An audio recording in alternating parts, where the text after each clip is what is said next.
ते सांगावं. महाराष्ट्राला जो डाग लागतोय गुंडगिरीचा, जो कलंकित होतोय महाराष्ट्र, त्याच्यामध्ये तुम्ही योगदान देताय का ते त्यांनी सांगावं.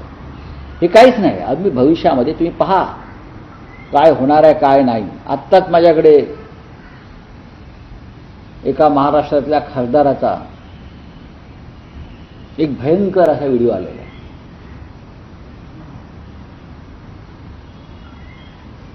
शिंदे गटाचे ते खासदार आहेत, परदेशात गेले होते, सतत परदेशात जात असतात.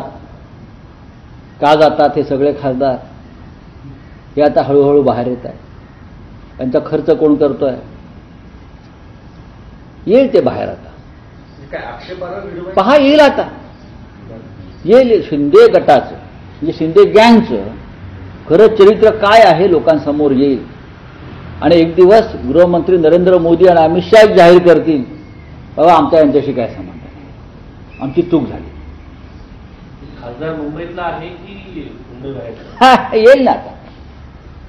Weight and watch. उपमुख्यमंत्री अजित पवारांचं एक वक्तव्य कालपासून सर चर्चेत आहे. शेवटची निवडणूक म्हणून बारामतीत काही जण भावनिक आवाहन करतील, पण त्यांची खरंच शेवटची निवडणूक कधी होईल